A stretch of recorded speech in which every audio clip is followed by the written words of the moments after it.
Bom dia, boa tarde, boa noite. Eu não sei qual momento do seu dia você está nos assistindo, mas meu muito obrigado. Esse é o Pod Velocitar, a casa do cavalo de corrida.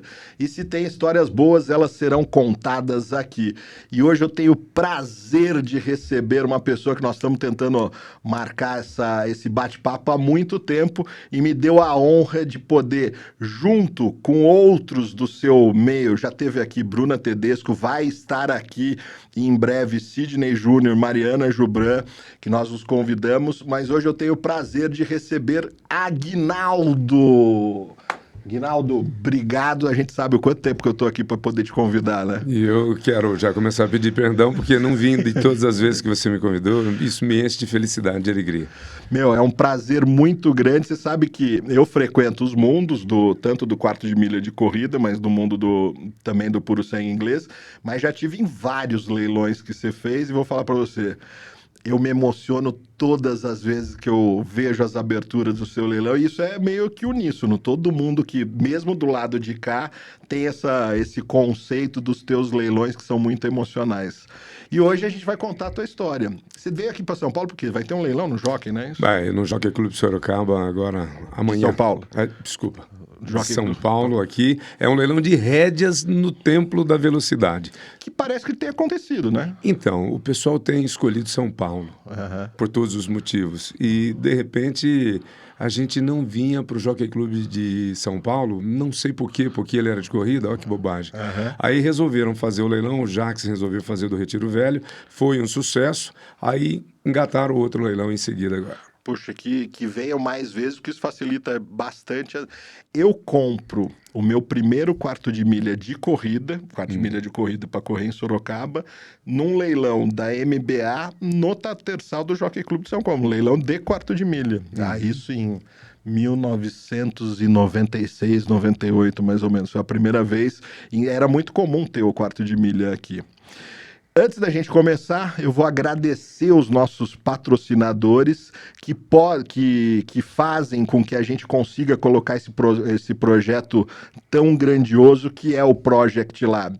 E se você não conheceu esse vídeo que a gente colocou, que produziu, isso é para vocês entenderem o que será o Project Lab e o que vai acontecer com esses 5 potros puro sangue inglês que serão monitorados nessa plataforma aberta de conteúdo público. Você, veterinário, treinador, estudante de veterinária, vai poder utilizar essa plataforma gratuitamente, repito, gratuitamente, para poder aprender com todos os processos fisiológicos. Para vocês entenderem o que aconteceu com esse animal teste que eu tive a felicidade de estar na minha propriedade, vamos assistir o que aconteceu no Jockey Clube de São Paulo agora.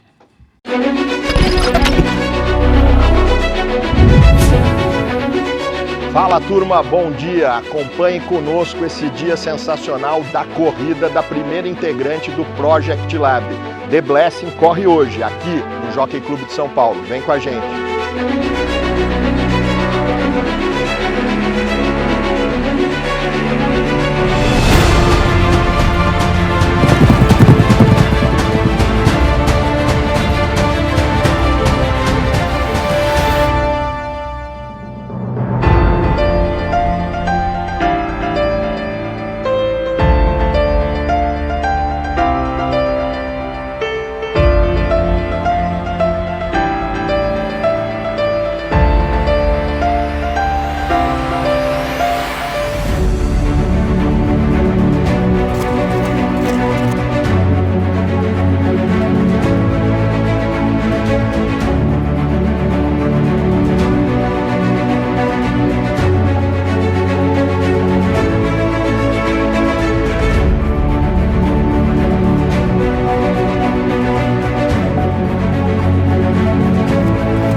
Due Giannini lá foram lá, foram de Blassi vem pelo lado de fora as dois, um correndo pelo outro, os números 7 e 8, vão para os 200, de Blassi dominou a carreira, Herbert, de Blassi fugiu um corpo e meio, dois, Due Giannini na torce, segundo, é pro painel, Herbert, que filé, hein, de Blassi da ponta, la carretera na dupla, Skyline tomou a terceira, cruza a faixa final.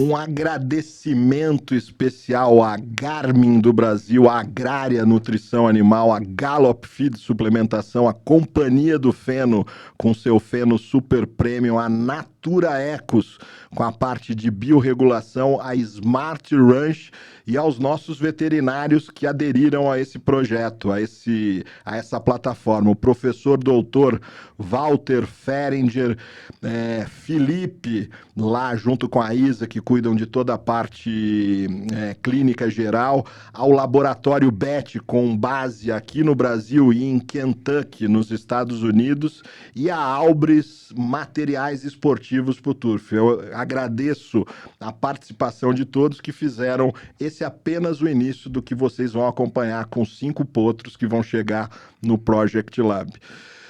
Voltando ao nosso assunto, Aguinaldo, como começa, Aguinaldo? Como que você... Eu sempre faço as perguntas. Você lembra do primeiro cavalo, não que vendeu ainda, do contato, e como que você se liga nesse mundo? Da onde você é? Natural da onde? Antes eu queria começar o programa como eu encerro a maioria dos leilões. Eu tenho feito isso, eu acho que se faço 150 leilões por ano, devo ter, no primeiro ano que eu escolhi dar o leilão, o martelo do leilão de presente, eu fiz 100 leilões, 100 martelos e dei de presente naquele ano, que é o que simboliza meu trabalho.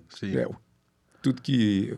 O diploma que eu não tive foi Deus que me deu fazendo leilões e eu construí a minha vida. Então, eu queria te dar o martelo de hoje. Obrigado. Não sei, você já deve ter ganho alguns, mas esse com certeza... Vou colocar num lugar especial em casa, pode ter certeza. Por isso queria que você soubesse que para mim é especial estar aqui. Obrigado.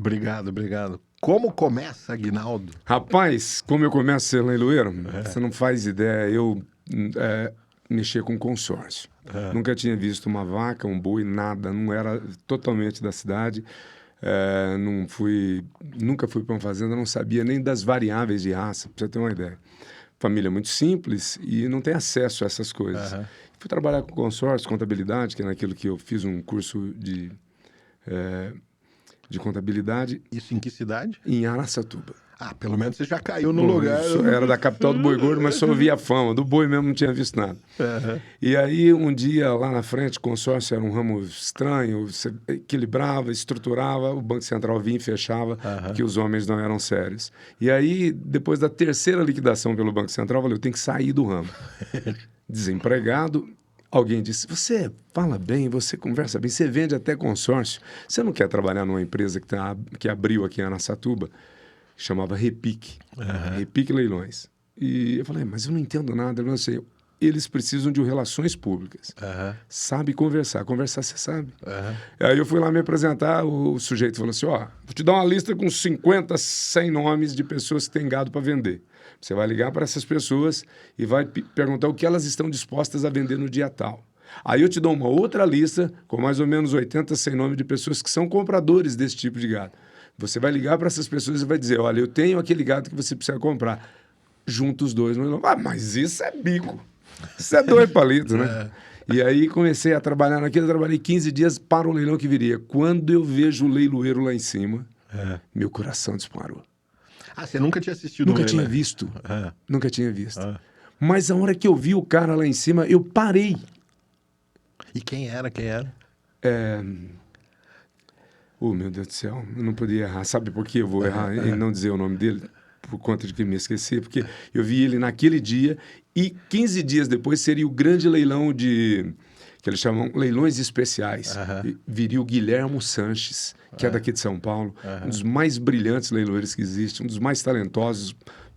E ele foi para fazer esse leilão. A partir de ver ele, eu tive certeza que faria leilão. Você só queria uma oportunidade e acabou dando tudo certo. Quantos anos você tinha? 32. Está completando 32 anos de profissão. Mas você faz o caminho tradicional, começa de pisteiro e depois sobe lá para... Como que foi? Cara, eu comecei, mas assim, o pulo foi... Rápido. Eu conto que foi rapidamente, porque eu comecei a fazer o escritório, trabalhar na base, no apoio, fazia toda a parte burocrática no apoio e, por troca disso, ganhei a oportunidade de fazer alguns pedaços de leilão e depois passei com um ano, já estava leiloando 2 leilões por semana.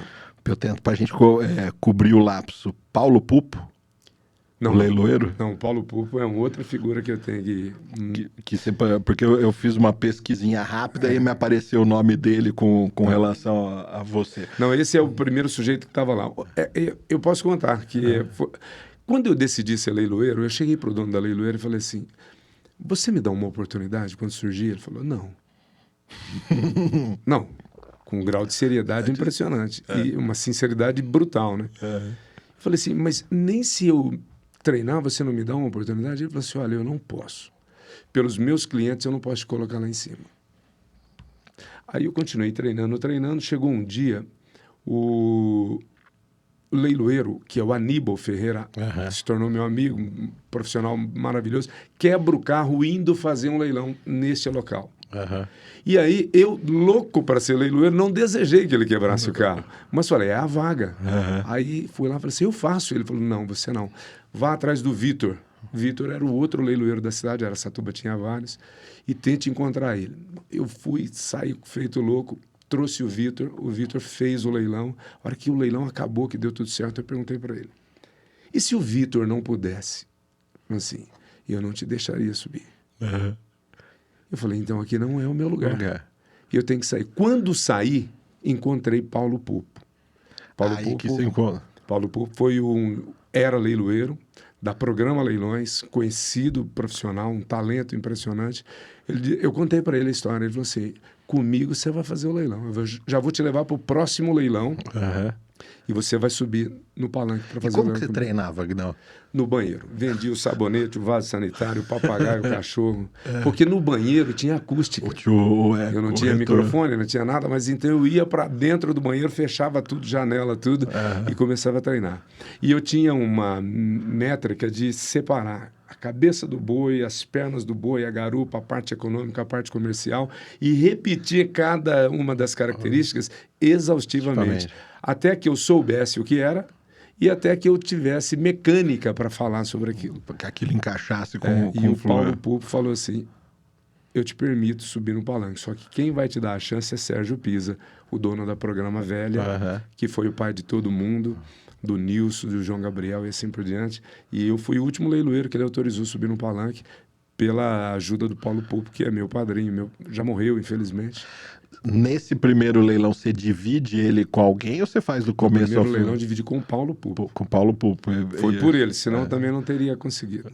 Eu tive aqui com o Nilson, acho que é também parece uma oportunidade meio parecida, essa coisa de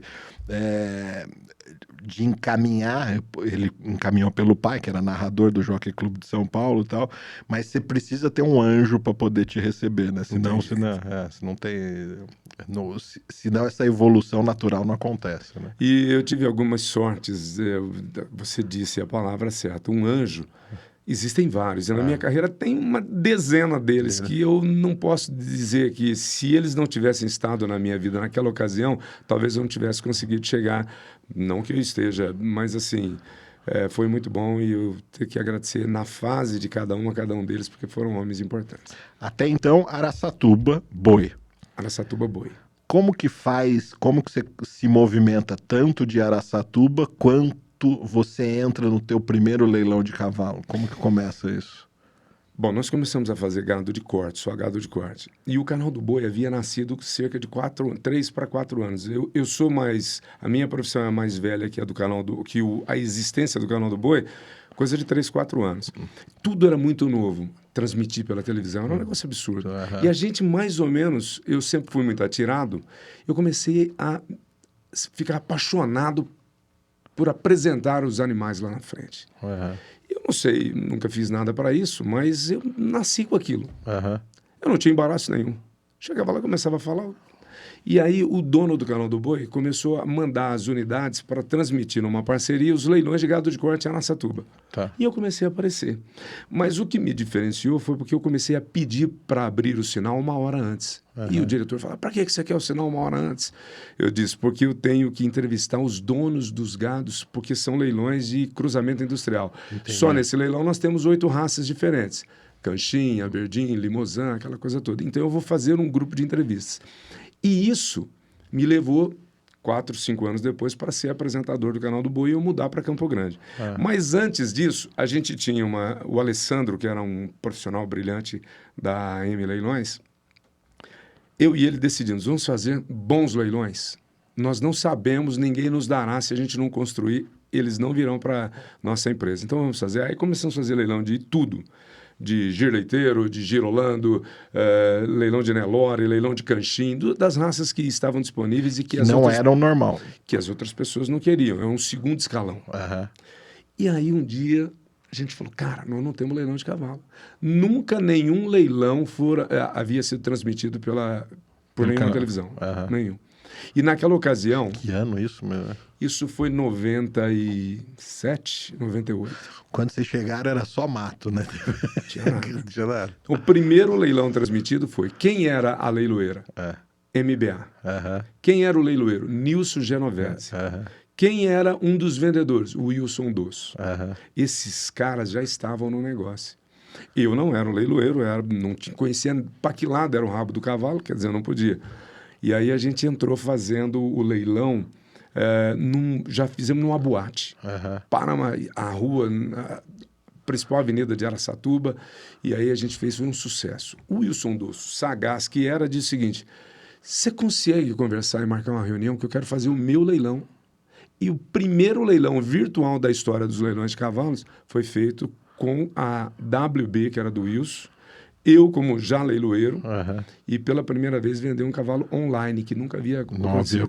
E isso foi em 2003, final de 2003, começo de 2004. Então, quer dizer, foi um processo de 4, 5 anos, desde quando começou até a gente fazer o leilão virtual. E depois, o que transforma o preço do cavalo no Brasil tem alguns fatores, mas um fator que pouca gente pesa e que eu acho de muita relevância é a televisão. A televisão encurtou as distâncias. Antigamente, Chico Sobral descia com 2 caminhões do Nordeste, passava 60 dias aqui, juntava 40 e mais, botava em 2, 3 caminhões e ia vender para lá. Com a televisão, você colocou o cavalo dentro da casa do sujeito. O cara de lá está aqui, né? Parabólicas gigantescas fazendo a recepção desses... E a gente passando a ser conhecido. Então, eu acho que a televisão teve um papel importantíssimo. Depois, a internet veio, varreu a televisão, acabou com tudo. E hoje está aí, todo mundo fazendo conteúdo, gerando conteúdo de qualidade, numa condição muito mais fácil. O teu relacionamento, pelo que eu entendi, então, desde o primeiro leilão de cavalo, você conhece o Wilson. Conheci ele no primeiro leilão de cavalos. Aí, até então você era um prestador, você trabalhava para outra empresa. Eu fazia a montagem dos leilões e fazia alguns leilões. Por exemplo, do cavalo não era possível, porque eu não tinha talento para aquilo. A WV, ela nasce antes do relacionamento de vocês? Como que é isso? Ou nasce tudo meio junto? Não, né? O Wilson Dosso tinha uma empresa na cidade dele, Lucélia, que tinha uns 10, 12 anos antes desse período de televisão, período do Aguinaldo, coisa parecida. Ele já tinha a Poema Leilões, que era a empresa de leilão sólida, constituída e tudo mais. Mas ele migra, dá um salto para fazer leilões de reprodutores. Limousin, ele já era criador, já foi importador naquela época, no início dos anos 90, de Limousin, de Blondectine, ele como criador. Mas para ele como leiloeira, de animais de elite, foi justamente nesse período em que a televisão veio, ele agarrou na televisão e foi junto. E aí que você migra para eles depois, logo na sequência? Aí eu vou para Campo Grande, porque quando o Cláudio Godoy, o proprietário, que é outro anjo, o Wilson Doce, outro anjo, dos anjos que Deus nos dá, ele disse o seguinte: você vem morar aqui, traz a sua esposa, vem aqui para a gente fazer uma reunião. Campo Grande. Campo Grande. E eu falei, como que eu vou sair daqui? Eu me lembro as questões de dinheiro, é chato de falar de dinheiro, mas eu conversando com ela novinha, eu também inexperiente. E se ele chamar a gente muda para lá? Mudamos, vamos. Então eu vou pedir bastante, porque para sair da cidade sem pedir, ela falou assim, quanto que é as nossas contas? Ela fez as contas. A gente gasta uns R$2.500 por mês. Então, vou pedir uns 4.000. Não sei, se ele pagar, eu vou. Rapaz, quando eu sentei na mesa daquele homem, ele disse assim para mim, eu não vou te pagar nenhum centavo. Mas eu vou te dar a condição de receber R$10.000 por mês. Enquanto você não conseguir ganhar com as suas comissões R$10.000 por mês, eu continuo te pagando. Mas eu vou trabalhar tanto para você ser bem-sucedido que eu não vou te pagar quase nada. Serão os leilões que vão te pagar. E ele pegava o telefone e ligava para as empresas dizendo o seguinte, eu quero que você passe leilão para o Aguinaldo. Não tem preço. Não tem preço. Não tem preço. Se não tivesse um cara desse para poder começar a história. E aí você muda para Campo Grande. Aí mudo, passo lá 8 anos. Mas aí eu fiz de tudo. Eu fiz de chegada da Santa no aeroporto, narrava tudo que tinha, fazia venda de vinho, de vinho não, é que eles tomavam vinho na hora de vender quadro, aqueles quadros do eu lembro. E aí, rapaz, era assim, eu chegava às 6 horas da manhã no canal, saía para almoçar um pouco, depois das 2, porque tinha um programa Zebu para o Mundo na hora do almoço, voltava às 16 para o Mercado do Campo, fazia na Batida do Martelos, que era um programa que eu tinha feito, e algumas vezes fazia leilão. Saía de lá meia-noite, voltava às 6 da manhã. Era uma loucura, mas eles me colocaram na vitrine. Eles que te deram... E me deram todas as possibilidades para mim. Vai lá e faz o que você quiser. Aguinaldo, vou perguntar de curiosidade, que eu sempre pensei isso, principalmente com leiloeiro, narrador e tudo mais. Eu já tive meu momento, de algum momento, dar uma tosse, não sei o quê, e minha voz some. Isso já aconteceu no decorrer da tua carreira? E como lidar com isso, já que sem esse instrumento você não faz nada? Cara, eu vou te contar. Eu disse que tem 32 anos de profissão. Deve ter acontecido umas 2 ou 3 vezes. Olha o quanto sou abençoado. E, por incrível que pareça, uma semana em que eu tinha 7 leilões na semana, e ainda por cima, um leilão no Nordeste, que você vai sem dormir, faz o leilão, vai direto para o aeroporto, volta sem dormir, engata outro leilão. E eu estava muito mal com uma gripe. E era o leilão do Lincoln Figueiredo, do Rancho Sky. E aí, eu tinha que ainda fazer o leilão do Nordeste, e no outro dia o Aníbal estava na cidade. E tinha um outro, porque estava tendo um evento da Exposição Agropecuária de Presidente Prudente, então estavam todos na cidade. E eu falei assim... Chamei a leiloeira, o Wilson Doce, falou, cara, eu não vou ter condição. Eu já não estou bem, tenho um para fazer com uma noite sem dormir, vou chegar sem condição. E eu acho que, por honestidade, eu tenho que passar o leilão para outra pessoa. Ele falou, vamos falar com o Lincoln. O Lincoln olhou para mim, rapaz, escutou tudo aquilo que eu tinha para falar, falou assim, você vai vir, vai subir e fazer, até a hora que você aguentar. A hora que você não aguentar mais, a gente sobe e faz por você. Porque você é nosso amigo, além de ser nosso leiloeiro. Então, eu tive poucas vezes. E conseguiu? Fui até o final, na raça, na marra. Mas eu nunca tive problema severo de garganta. Eu não bebo água gelada, se põe aquela cerveja super gelada, eu espero um pouquinho. Eu não tenho... Você tem os seus cuidados. Eu durmo de camisa sempre, não ponho o pé no chão. Coisa de velho. Tem dado certo. Coisa de velho. Aguinaldo, uma das coisas que mais me chocou foi quando eu te conheço, são nos leilões de 3 tambores. Eu assisti vários deles, um mais interessante. Acho que o primeiro que eu assisto foi no Aras Rafaela, e depois aí teve outros que eu participei, fora os virtuais, tantos outros. E foi num momento ali que eu observava o mercado de tambor. Eu volto da Europa em 2019, aí veio pandemia, acho que talvez virtual. E o mercado de tambor embalando os investimentos e as coisas se tornando cada vez maiores. Hoje também se estende para todas as outras modalidades, rédeas e tudo mais. quando que você, eu não sei se eu tô fazendo um erro, mas quando que você se torna uma referência no mundo do tambor? Já na WV? E por eles dominarem o mercado, vocês terem essa concentração dos melhores plantéis, as melhores ofertas, como começa isso? Rapaz, isso é tão sério de falar isso, assim, eu fico tão preocupado, porque dá a impressão de ostentação. Não, os resultados foram grandes, mas eu acho que foi meio que natural. O Wilson tinha os filhos correndo tambor, até que foram para a faculdade. O Wilson foi multipremiado, a menina ganhou um monte de coisa. Hoje é uma médica bem-sucedida e o Wilson virou um empresário que virou. E ainda competem, os filhos competem em tambor. Então, olhar para o tambor sempre foi muito automático. Foi natural. A empresa sabia os melhores indivíduos, as melhores egos, quais eram os melhores plantéis, os melhores treinadores, o que fazer com aqueles acasalamentos, como orientar aquilo. E foram aglutinando os criadores de tambor e eu estava junto. E aí, os principais leilões, para você ter uma ideia, nesse ano que você falou, 2019, foi o pré-pandemia, houveram 11 leilões perdi todos. O cavalo me tomou todos eles. No Campeonato Nacional, em Araçatuba, o primeiro ano de Araçatuba, dos 11 eu fiz 9. Então, e eu vinha fazendo assim, 70% dos leilões do Congresso, 80% do Nacional, 80% do Porto Futuro e Copa e dos outros leilões, porque eu estava ligado a eles. Não tinha jeito de desatar esse nó. Então, foi meio que automático. Conforme o crescimento do tambor aconteceu, eu acabei surgindo, brotando por conta do cavalo de tambor, e aí vendi todos os maiores preços, as maiores ervas. Você acredita que esse acréscimo, essa acelerada que o tambor deu e virou o que virou hoje, antes da gente falar de rédeas, de outra coisa, ela se deu por quê? O que você percebeu dentro de uma movimentação de mercado? Mais gente, mais investimento genético, mais genética vindo de fora.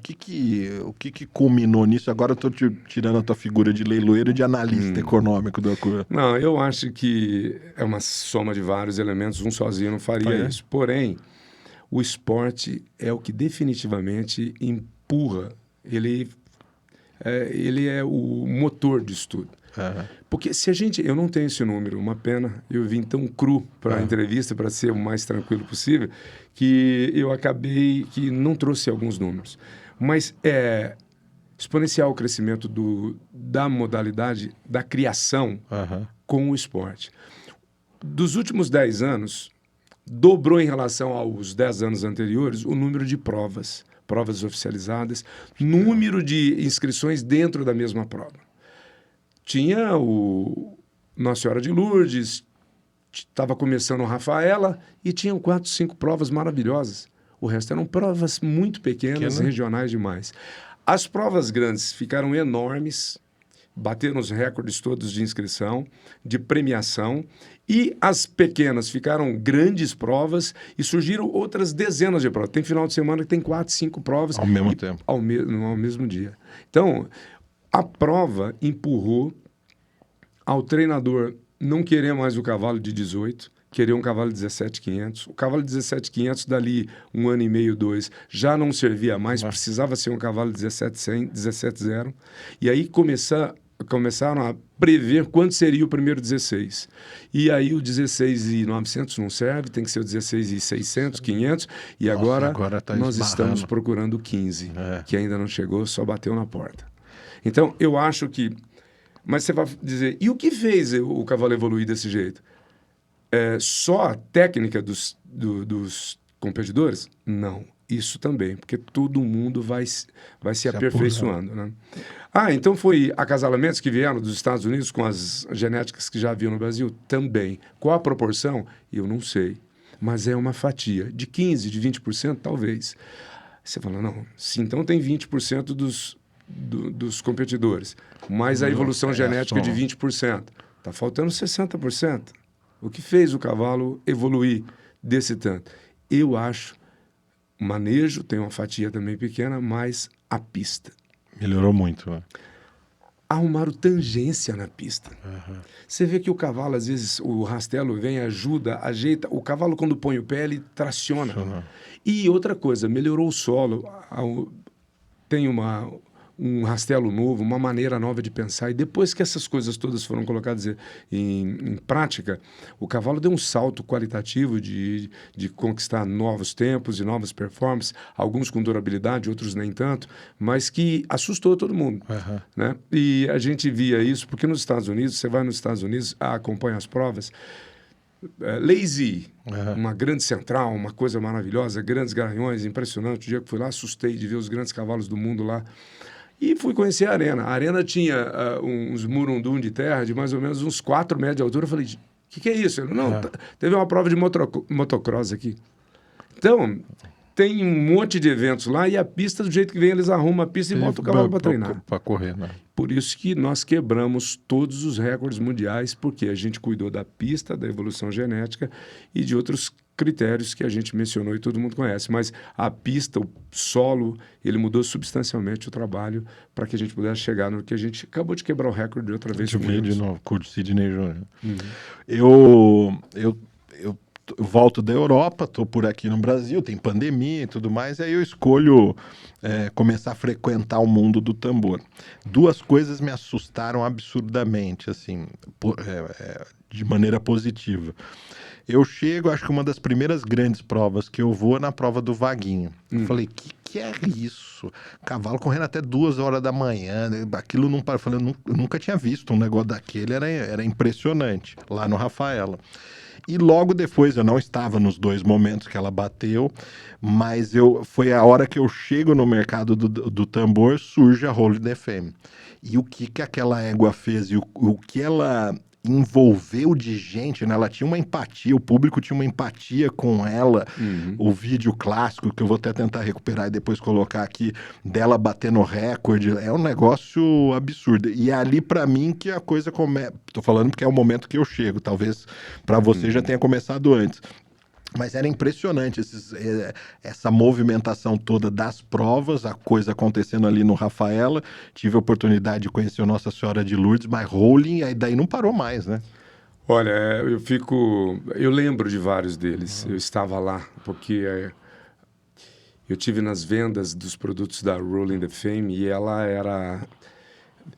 A gente acabou a Copa do Mundo agora. Sim.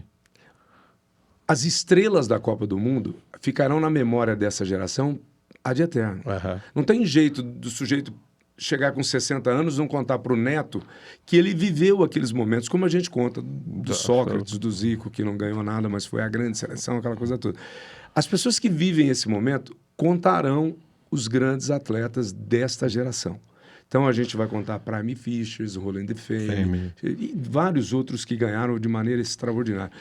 Cavalos que ninguém deu nada por eles e, de repente, viraram estrelas maravilhosas, extraordinárias, com números impactantes.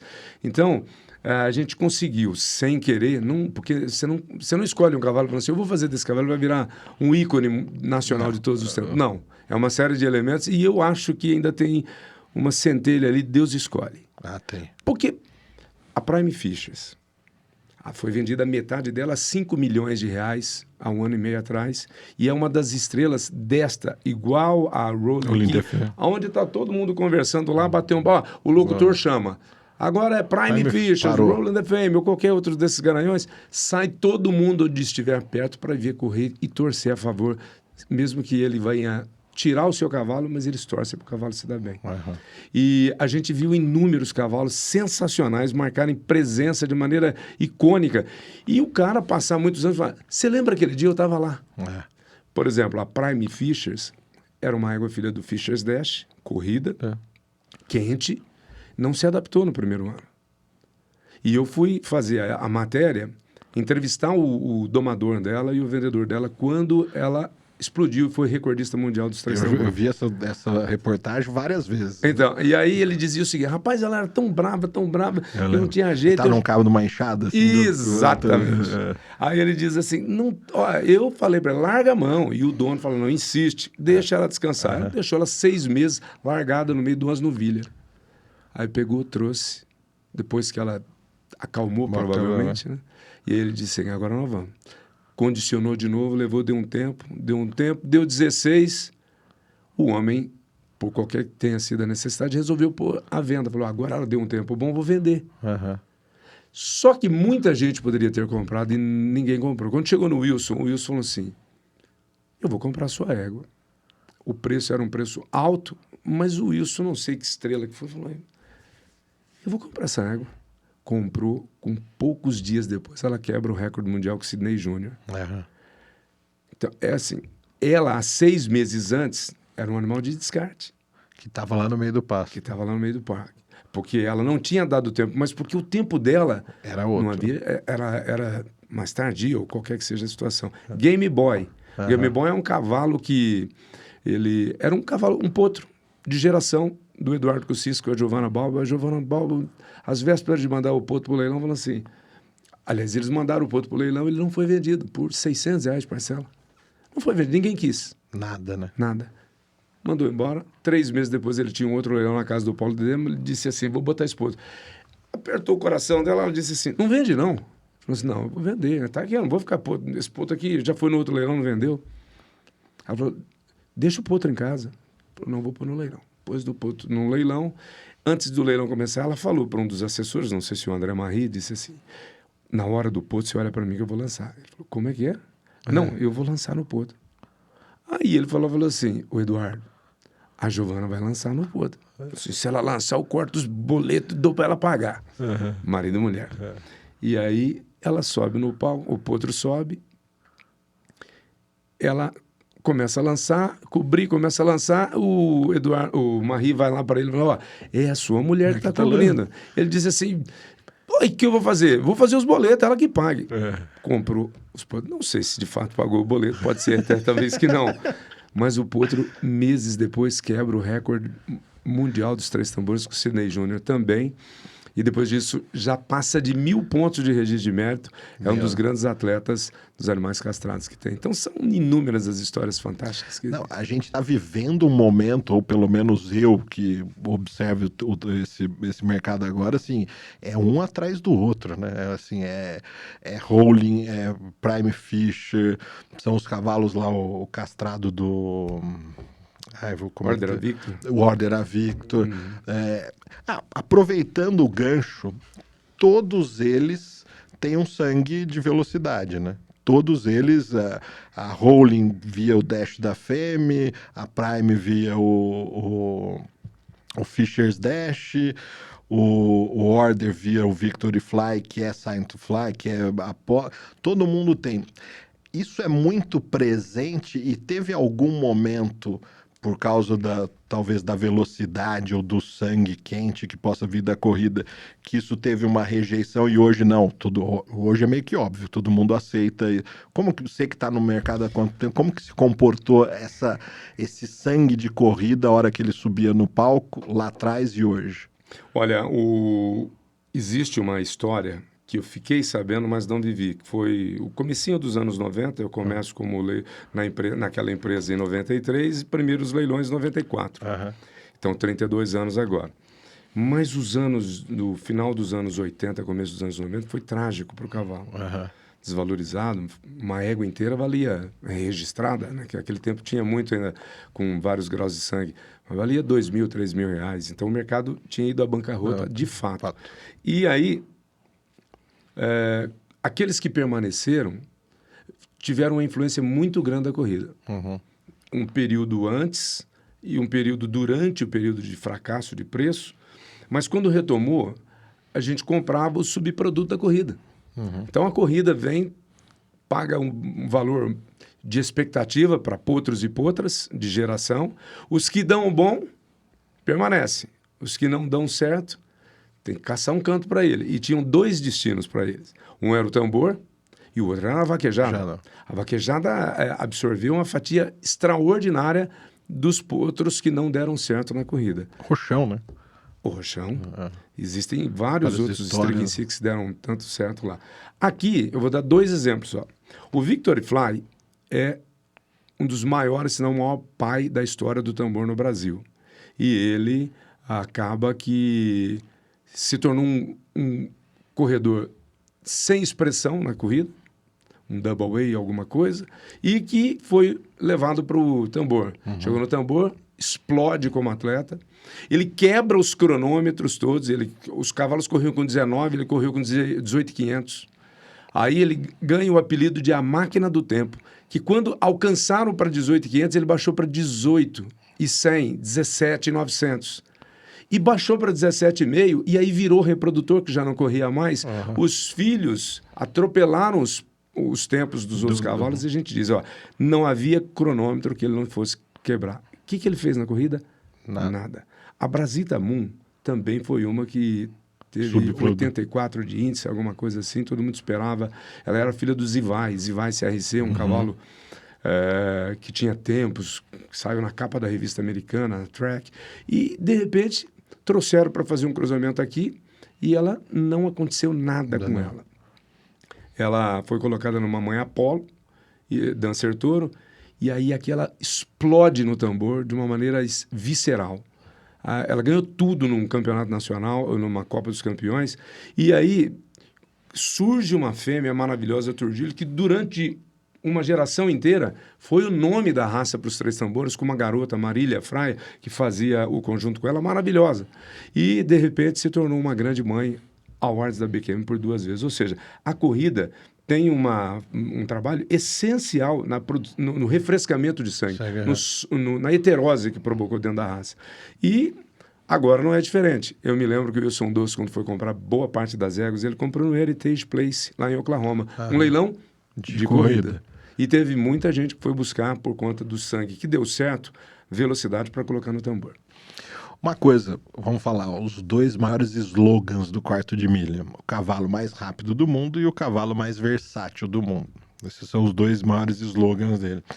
E eu tive aqui conversando com alguns criadores de quarto de milha de corrida e eles estavam iniciando, Aras Guarani, estava começando na criação e falaram, Herbert, quando a gente resolveu criar, eu não conseguia, naquele momento, ir para os leilões de corrida e comprar as éguas de corrida já na reprodução, porque eram caras, já estavam comprovadas e tal. E eles saíram pinçando éguas para poder fazer o seu plantel nos leilões de quarto de milha Brasil afora, seja da modalidade que for. E aí o Guilherme me contava que ele ficava lendo, abria todos os catálogos e tal e pinçava. De vez em quando tinha uma Corona Cartel ali, uma Stricken Six ali e tudo mais. Você... do púlpito lá em cima, do palco lá em cima, dá para perceber isso quando você começa a ver, você consegue ter lá de cima da onde vem vindo os lances, pô, tem gente da corrida que vieram atrás desse sangue específico, Corona Cartel e tal, porque várias vezes tem, né? Tem alguns amigos, tornaram amigos nossos, que quando você vê eles no leilão, opa, você fala assim, esse cara veio ver alguma coisa que ele tá sabendo que tem. Vou te dar um exemplo. Roberto Tenório é um criador do Pernambuco. E ele, muito sagaz, queria ir nas viagens com o Wilson Doce, porque viu o êxito do Wilson Doce comprando animais de corrida. Mas o Wilson comprava First Down Dash. Porque o First Down Dash, pai do Dash tá fêmea, o maior criador, produtor de 55 milhões de dólares. Ele falou assim, vamos buscar outros que sejam do mesmo sangue. Éguas que são filhas do mesmo garanhão. E trouxe esses garanhões para cá para fazer a base dos garanhões que já tinha aqui. E o Roberto Tenório, vaquejada quase não tem, porém o Corona Cartel é o mesmo sangue do Roland Easy, que produziu um grande garanhão lá, que é o Roland Jack. Então as pessoas vão na raiz, não consigo aqui, eu vou pegar o mesmo Roland Easy que está aqui, e o Corona Cartel era essa base de sangue excepcional. Ele foi e comprou uma égua linda, de morfologia impecável, talvez a égua mais linda daqueles 3 dias de leilão em Oklahoma, comprou por um preço que os outros não conseguiram pagar, trouxe. Mas ela não foi bem aceita na vaquejada. E ele então pediu para o amigo Wilson Doce trazer a égua para fazer estação de monta aqui. E todo mundo sabia que era a filha do Corona Cartel mais linda, ou uma das mais lindas que estavam aqui. E esse nosso amigo, não sei se posso falar o nome dele aqui. Pode. O Beto Abdala chega com aquela descrição, tá com vontade de alguma coisa, não é possível. E aí, o que você veio fazer? Não, tô vendo o leilão, tô acompanhando aí, né? Mas ele demonstra, ele não consegue controlar.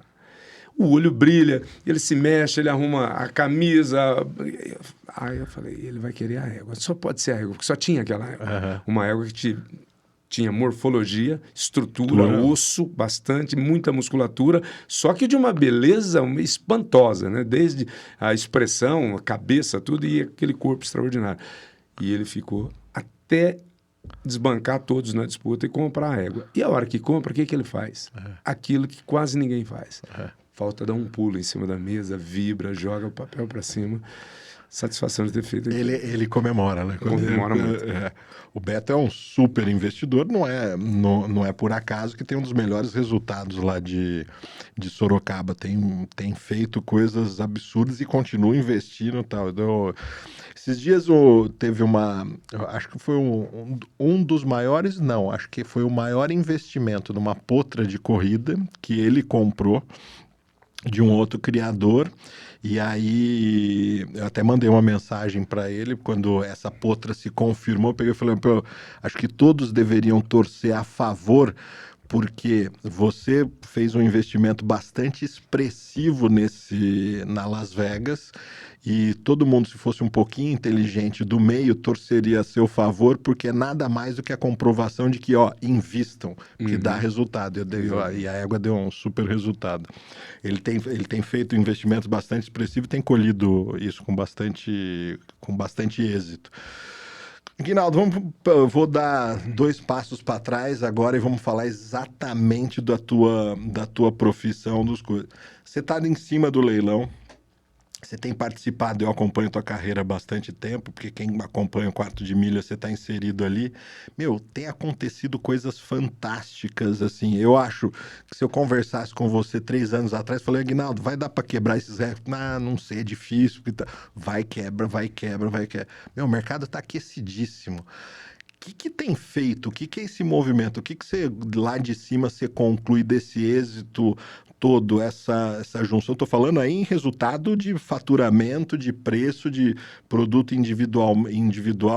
O que você acha que essa turma toda tem feito de certo para elevar o Quarto de Milha nos patamares que ele está? Bom, eu tenho que fatiar isso daqui para tentar explicar. Primeiro, dizer que Deus me ama, né? Porque tenho certeza. Deus me adora, eu não posso ficar sem falar de Deus o tempo inteiro, porque é Ele quem conduz a minha vida. Mas, cara, o laço estava vivendo um momento de muita dificuldade. Era o laço comprido que caminhava no periférico, ali na borda da divisa do Paraguai com a Argentina, subia o Mato Grosso e era ali. O laço em dupla sempre foi muito forte, mas vivia um momento de dificuldade. De repente pega a tração. Explode o laço com as ETR, as provas impressionantes. Eu estava lá. Então a gente conseguiu fazer grandes leilões de laço, muitos momentos do laço, e o momento do laço se organizando. Eu acho, você vai falar, o que fez o mercado do laço reativar? As provas, claro, mas como? Quais as provas? Organizadas. Você falou de uma prova do Vaguinho, que hoje ela não é bom exemplo.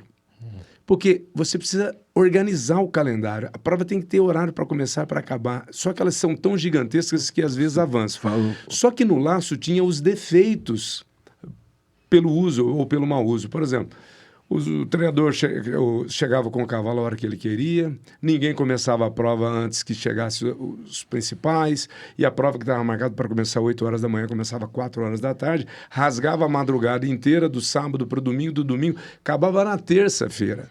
Havia uma desorganização instituída. E quando eles organizaram a prova, estabeleceram regras e parâmetros e começaram a premiar. Existe uma história, não é a única, mas uma que me lembro agora. O Romanelli, em Londrina, disse o seguinte, vou começar a prova 8 horas da manhã. Eu vou dar uma moto e não sei quanto em dinheiro, mais uma moto para outra categoria. Chega cedo que vai começar às 8 da manhã. E o povo tinha um costume de chegar a hora que desce, na sexta, no sábado. E a prova vai rodar segunda e terça mesmo. E tinha 3, 4 pessoas só, a hora que ele marcou a prova. Correu os 3, ele encerrou a prova, pagou a moto, pagou o dinheiro, acabou. E o pessoal foi chegando. Armando o caminhão, organizando o espaço que eles ficam ali. E daí, e aí, que hora que vai ser? Não, já foi. Tava marcado. Já foi o quê? Não, a prova já acabou. Ah, vocês estão de brincadeira. Não estava marcado para as 8. Então, eu acho que esta organização, essa seriedade que tocou, faz com que o Laço hoje tenha status de prova organizada, com premiação muito boa e investimento também. Porque se nas rédeas a gente está vendo agora acontecer uma loucura de trazer os grandes garanhões do mundo, no Laço, nos últimos 10 anos, buscaram os grandes cavalos que eram super horses, super ganhadores, campeões mundiais. Algumas grandes éguas vieram, sim, mas vieram os cavalos todos. Talvez eu possa falar uma besteira aqui, mas eu acho, tirando esses 2 últimos anos da rédeas, os maiores produtores do mundo estão no Brasil e não nos Estados Unidos. No Laço. Impressionante. Porque foram os brasileiros, foram lá. Os brasileiros foram lá, buscaram tudo e vieram para cá. Muitas clínicas, sim, muitos foram treinar para lá. É uma soma de vários elementos. Mas o Laço foi uma explosão. E agora o Laço está estruturado em vários laços. É o Laço de Bezerro, que teve um crescimento extraordinário, fruto dos campeões brasileiros que foram correr lá nos Estados Unidos, o Marquinhos Alain, uma série deles, ou o Testinha fazendo aquela loucura, aquelas coisas todas. Então isso tudo serve de reflexo, acaba refletindo no negócio. Mas o Laço, ele só está nesse momento porque ele se organizou. E eu acho que isso conta muito. As outras modalidades que se organizarem, elas têm para onde crescer sem crescer demais. Elas não precisam crescer em quantidade, mas sim organizar o processo que já dá crescimento. Uma das coisas que eu sempre vejo, acho que é talvez um dos pilares da BQM, e é uma deficiência no mundo do puro sangue inglês, isso posso falar porque todos nós sabemos, é o envolvimento da família, né? Assim, nas provas, no tambor. A própria corrida, o Jockey Clube de Sorocaba é o sucesso que é e faz. Vou fazer uma parte aqui. O que acontece no quarto de milha em Sorocaba só acontece no Brasil. De você ter uma raça que tem um faturamento, que tem preços médios superiores ao puro sangue inglês. E esse é um mérito que eu acho que eu poderia falar da família quartista, né? Porque lá no Jockey Clube é família. Nas provas de tambor, família, principalmente por causa do advento das meninas. Em todo lugar que você vai das provas da BQM, assim, eu me sinto à vontade para levar minha família, que ela é acolhida. Não que o Jockey de São Paulo não seja, mas falta esse acolhimento que está mudando agora. A gente teve agora a festa junina aqui no Jockey Clube de São Paulo. Eu levei minha criança, minha filha para lá, tava tudo... O processo, a gente está correndo atrás do prejuízo desse distanciamento que eu acho que é o sucesso do quarto de milha, né? Olha, não tem dúvida. Havia uma coisa que a gente dizia assim, as crianças vão para o tambor, homens ou mulheres. Agora, você vê um movimento dos pais também, mantendo os meninos no laço. As mulheres não, talvez precisam ganhar um pouco mais de estrutura, né? Mas os menininhos, você vai na prova, no evento da BQM, tem aqueles cavaletinhos, tem as provas dos cavaletes, é menino com corda o dia inteiro. E esse menino não vai olhar uma lata, não vai olhar um tambor. Ele vai olhar laço. Então ele está sendo condicionado pelo pai a ser apaixonado como o pai é por lá. Vários, mas você olha assim, dezenas de garotos rodando corda o tempo inteiro. Isso não tem, ele pode até correr tambor, mas ele vai ser laçador pro resto da vida. Isso chama, né? É o pai incentivando, ele viu o avô, ele viu o primo, tá todo mundo ali. Então tem um grupo grande de laçadores nascendo laçadores. Isso é muito sério. Guinaldo, falando ainda dos leilões de qual você participa, eu viajo o mundo, vou em leilão mundo afora, tanto de quarto de milha quanto de puro sangue inglês. O que a gente vê aqui é que os leilões viraram grandes eventos, né? Então, assim, as coisas ali, eu acho que até economicamente elas se pagam muito antes de começar, porque você tem apoiador, patrocínio, estrutura em volta, um monte de marca querendo se aproximar desse mundo, desse lifestyle, das pessoas que estão ali. Você que está nesse mercado há muito tempo, a evolução do business antes do produto subir lá para o palco é gigantesca, né? Rapaz, eu vou te dizer, é um crescimento assim em tudo. Por exemplo, a vaquejada, vou falar da vaquejada. A vaquejada, chegaram os artistas na vaquejada. E estes caras, eles emprestam a imagem deles de bem-sucedida, o prestígio dele, para um público que a gente não alcança. Por exemplo, você tem o Jockey Clube de São Paulo, você sabe o que está acontecendo ali, você quer falar do Jockey Clube de São Paulo, dos cavalos, para os 20 milhões de habitantes de São Paulo, você não alcança. Não tem como. Da mesma forma que a diretoria da BQM, a diretoria do Jockey Clube de Sorocaba, ou da ANLI, que é do Cavalo de Laço Individual, da ANCR, que é de rédeas, não alcança. Para você alcançar um público fora, é um parto, e ainda por cima você tem que fazer um esforço sobre-humano, e você consegue contaminar positivamente aos que estão ao redor dos que já são conhecedores. Vem um sujeito, igual o Wesley Safadão, e abre, escancara aquilo, mostra aquilo para todo mundo, a Simone Mendes, o Kaká, aí vem Chão de Avião, Sorocaba, mete as caras o Gustavo Lima. Esse povo começa a furar a bolha e vazar, levando os seus cavalos juntos. Cada um, e aí começa a conversa. Qual o melhor cavalo? O melhor cavalo do Gustavo Lima? O melhor cavalo do Henrique Juliano? E esses caras têm um poder de divulgar isso no TikTok. Talvez algumas pessoas da nossa idade não tenham ideia do que seja isso. Uma fala, uma aparição com um cavalo desse, ela funciona mais do que 10 anos de publicidade naquela maneira antiga que a gente tinha. É o adjetivo atual, né? Influencer. Ele influencia, né? Exatamente. Então, o que aconteceu com esses leilões foram assim, os leilões mudaram de tamanho, mudaram de intensidade, mudaram o vocabulário, mudaram tudo. Consequentemente, mudaram os patamares de preço. E também já não havia mais o que comprar no Brasil. Então, os caras saíram para comprar nos Estados Unidos. Mas eles não foram lá comprar uma potra nos Estados Unidos ou uma égua que não servia mais. Eles foram para comprar as melhores éguas. Mudou o jogo, né? E eles compravam éguas de $150 mil, as melhores éguas. Começaram a pedir $1 milhão em algumas éguas. E se eles quisessem mudar a história deles aqui, eles tinham que comprar. Aí eles vieram transformar o mundo das rédeas, transformaram o mundo da vaquejada, que foi contaminado também positivo. O contágio tem que ser mais fácil, fica um termo pejorativo. Mas eles estão influenciando de maneira pesada. Ó, nós vamos trazer o que tem de melhor. Por isso trouxeram Maverick, trouxeram o Spulgaro East, trouxeram o Gunner, trouxeram tantos e importantes cavalos. E esses cavalos foram democratizados aqui no Brasil. Foram para vender 200, 300 coberturas que vão causar um impacto, geneticamente falando, extraordinário nas próximas gerações. E as éguas, que é o grande feito, são as grandes éguas. Puseram a mão no bolso. Gastaram um pouco de dinheiro. E Deus gosta de mim, cara. Eu tava lá. De novo, né? Eu tava lá na Rédeas. Então, tenho que agradecer um monte de gente, né? Além do Wilson Dosso, sempre. O Wilsinho. O que eu vou falar do Wilson? Não tem para falar nada do Wilson e do Wilson. Mas Jefferson Abud, que me colocou na Rédeas, né? O Laço, um monte de criador de laço que me deixou trabalhar. Na apartação a gente faz algumas coisas. No tambor a gente fez quase todos os tempos, as histórias. A gente estava conversando antes de começar a gravar. Para mim, assim, existem grandes leiloeiros no Brasil. O que eu mais tenho contato, pela minha proximidade, por ter começado ainda como jovem, com Nilcinho Genovese e tudo mais. Cada um tem o seu ponto aonde se anda.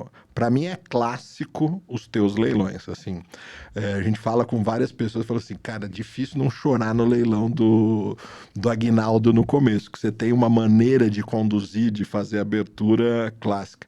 E aí você me contou uma história quando eu te perguntei aqui como isso começou. Conta pra gente, que eu fiquei fascinado, é curiosíssima essa história. E começa a precisar o ano. Que ano mais ou menos era isso? Olha, existia uma empresa, ela ainda existe, chamava Leilo Norte, do Sebastião.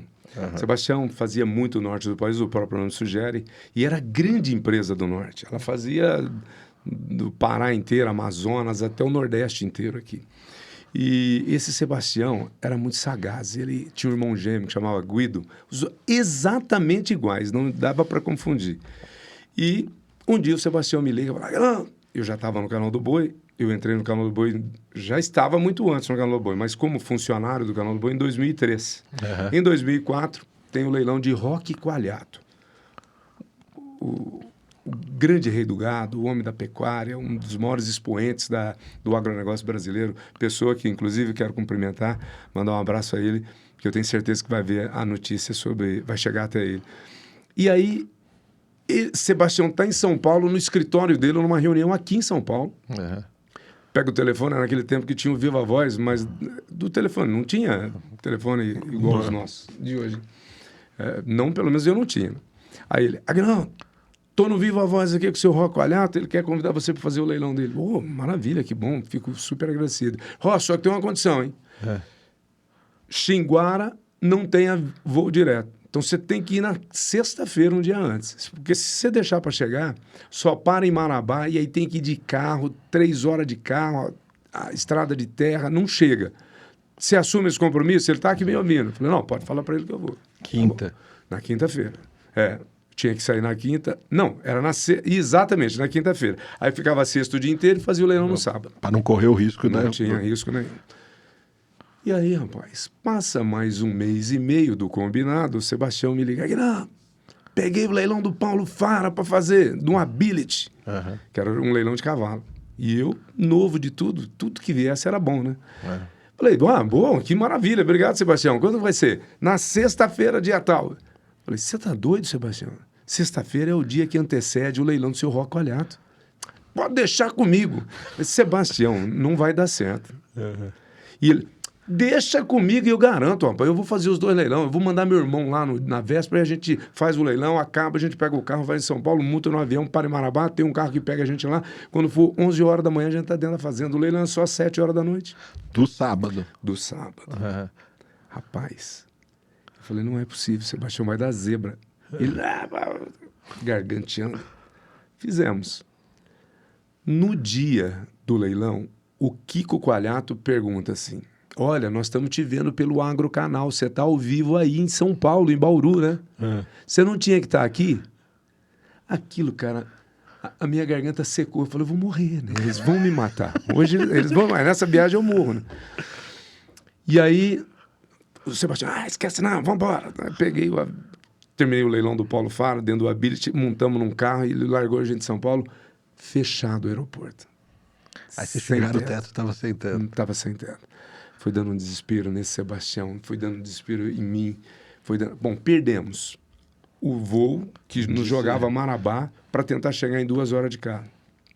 Aí, conseguimos um voo até São Luís do Maranhão, que é totalmente oposto, para um neilorista que ele conhecia emprestar um avião dele para jogar a gente lá. Só que tinha que casar um horário que não fosse escuro, porque era a pista de terra. Rapaz, a coisa foi ficando horrível. E o Chupeta ligava, onde vocês estão? Vocês estão aonde? O homem vai matar vocês. E eu, cara, meu sangue parou de correr na veia. Eu falei, não, pelo menos capar, ele vai me capar. Não tem outra alternativa. E esse seu Rock, nós chegamos. Eles jogaram as caminhonetes tudo na pista, iluminar. E nós descemos no escuro, passamos com que a gente lá viu o rosto lá.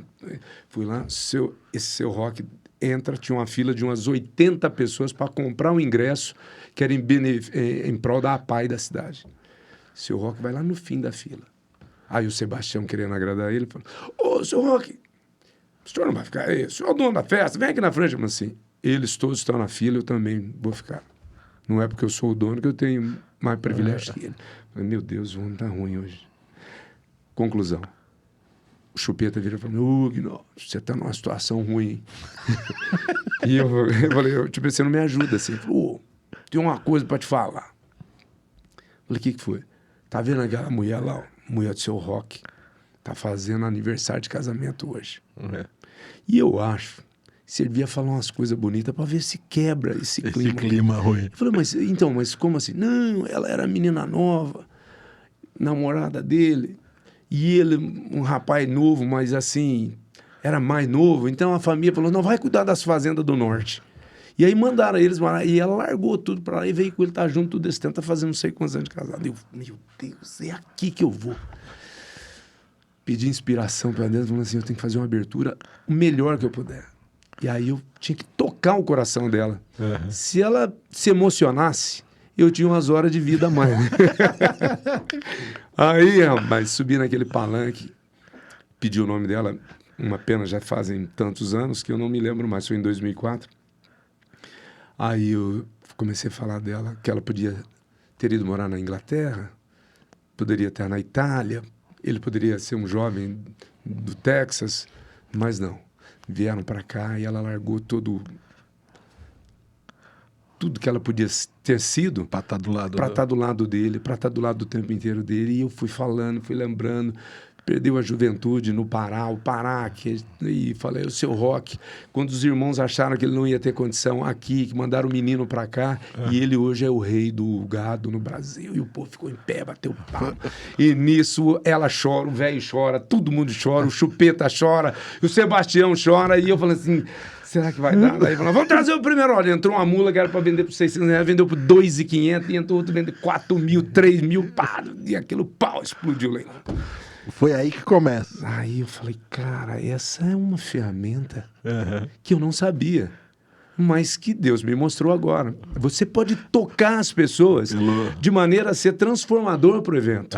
Você pode fazer com que o evento comece frio, claudicando, com dificuldade, até comercialmente falando. Ou então você pode tocar o coração das pessoas de uma maneira que elas fiquem embriagadas daquele sentimento positivo e olhem com mais positividade ainda aquilo que aqueles animais foram preparados para aquele momento. E tudo deu certo. No dia seguinte, o seu Roque falou assim, amanhã no café, 7 horas da manhã. Eu falei, ele ainda está com o canivete na mão.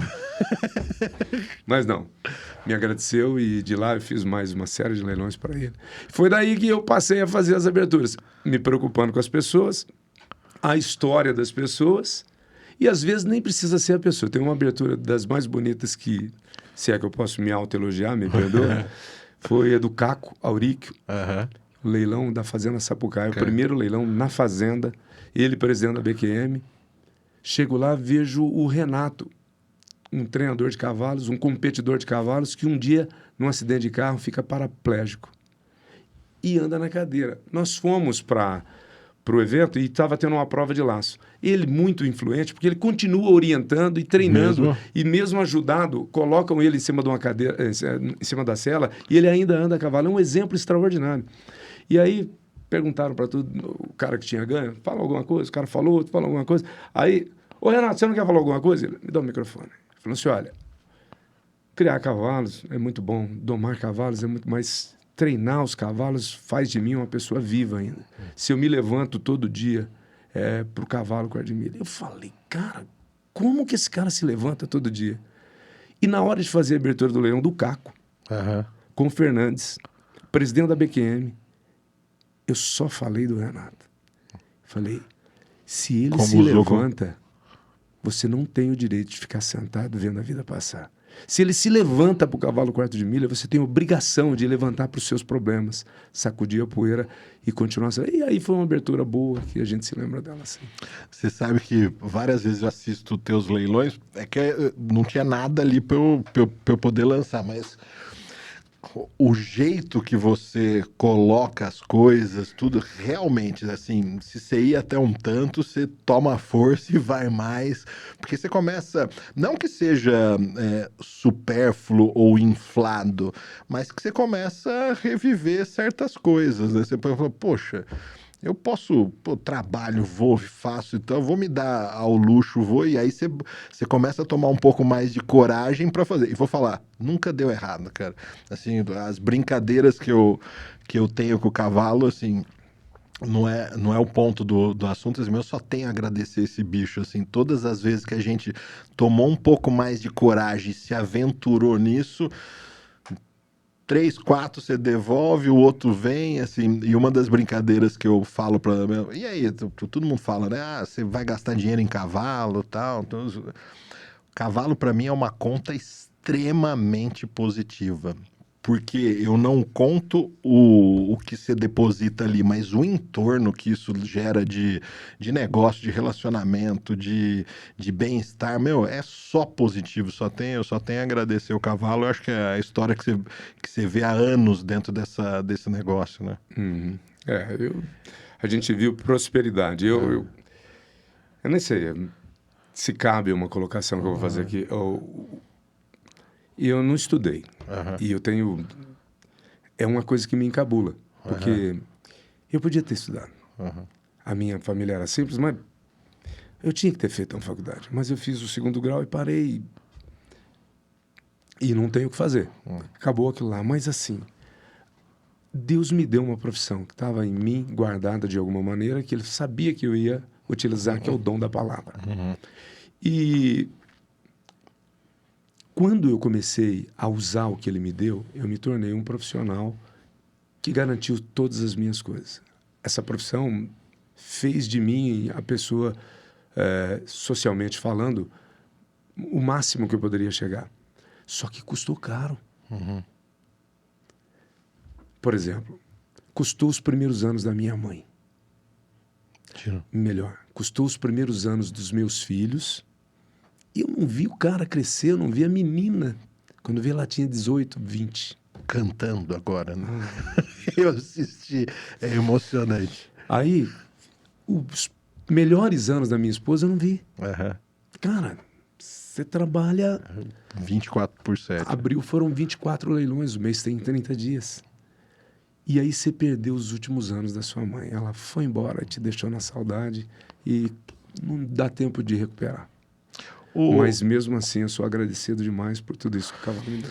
Você teve essa experiência, que é o ápice da tua profissão, quando você está lá em cima, dela poder ver essas aberturas suas, essas coisas? Você teve alguns desses momentos ou não? Cara, meu pai morreu no ano 2000, com 66 anos, muito jovem. Muito jovem. E ele acabou vendo pouca coisa.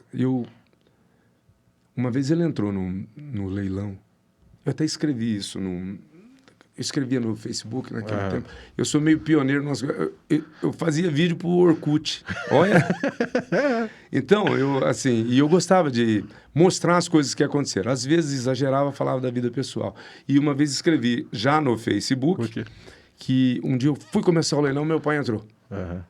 Meu pai entrou no salão e eu tô aqui, deu uma desconcentrada, porque ele parou na porta, vez. E eu olhando ele, e ele... Aí, olha, nós vamos começar o leilão em, sei lá, 24 parcelas, 30 parcelas, aquela coisa toda. E eu vendo ele se movimentar do fundo, cruzando para a porta do leilão, e eu falando assim, em que momento eu vou arrumar um espaço para falar que ele está aqui, né? E de repente, cara, no meio daquilo lá, o leilão começa e chama o primeiro lote, entra o primeiro lote, começa a vender, sumiu. Só passou. Tinha 10 anos que ele já havia morrido. Eu tinha certeza que ele estava lá. Da mesma forma que... Então ele não pôde ver. Talvez se viu, foi desse jeito. Agora minha mãe não. Mas tinha orgulho. Achava que eu era lindo. Até isso. As mães, né? Mãe pensa assim da gente. E os teus filhos estão nessa... Eu vejo teu filho está nessa estrada. Você tem 2? Tenho. A cantora, Isabela e o... Matheus. Quando ele começa a estar nessa estrada com você, e você já fez alguma coisa, ele quando criança, lá embaixo, dele? Porque eu vejo que ele está super envolvido, talvez não como leiloeiro, mas como produtor, como tudo. Então, rapaz, é até um crime todo leiloeiro querer que o filho seja leiloeiro. Bota uma pressão no cara desnecessária, né?